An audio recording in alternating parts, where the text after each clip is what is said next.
Hi friends. எங்க mummy கிட்ட deworming பத்தி நிறைய டவுட்ஸ் கேட்டிருந்தீங்களா ஃப்ரெண்ட்ஸ்? டிவார்மிங் எப்போ பண்ணணும்? லிக்யூடா கொடுக்கறது பெட்டரா இல்லை டேப்லெட்டாக கொடுக்கறது பெட்டரா? என்ன இன்னைக்கு எவ்வளோ அளவில் கொடுக்கணும்? அதெல்லாம் நிறைய டவுட்ஸ் கேட்டிருந்தீங்களா ஃப்ரெண்ட்ஸ்? உங்களுக்காக தான் இந்த வீடியோ ஃப்ரெண்ட்ஸ். வாங்க ஃப்ரெண்ட்ஸ் பார்க்கலாம். என்னோட டாக்டர் எனக்கு சஜெக்ஷன் பண்ணது லிக்விட் ஃப்ரெண்ட்ஸ். எனக்கு 6 மந்த் வரைக்குமே லிக்விட் எடுத்துக்கலாம்னு சொல்லியிருக்காங்க ஃப்ரெண்ட்ஸ். உங்கள் டாக்டர் என்ன சஜெக்ஷன் பண்ணுறாங்களோ அதை எடுத்துக்கோங்க ஃப்ரெண்ட்ஸ். ஏன்னா ஒரு சில டாகுக்கு 3 மந்த்ஸ் வரைக்கும் தான் லிக்விட் கொடுப்பாங்க. அடுத்த 3 மந்த்ஸ்க்கு டேப்லெட் தான் ஃப்ரெண்ட்ஸ் கொடுப்பாங்க. எனக்கு 6 மந்த் வரைக்குமே லிக்விடே எடுத்துக்க சொல்கிறாங்க ஃப்ரெண்ட்ஸ்.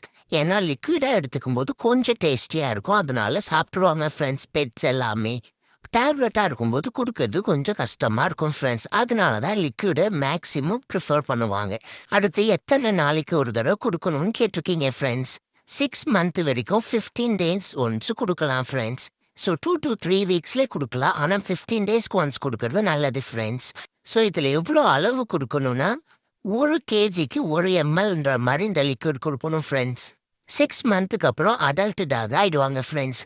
அப்போ நீங்கள் என்ன பண்ணலாம்னா 2 months ஒன்ஸ் மட்டும் டிவார்மிங் பண்ணால் போதும் ஃப்ரெண்ட்ஸ். டிவார்மிங் பண்ணி 1/2 hour கழிச்சு ஃபுட்டு கொடுங்க ஃப்ரெண்ட்ஸ். அவங்களோட பூப்பில் எல்லா வார்ம்ஸும் வந்துடும் ஃப்ரெண்ட்ஸ்.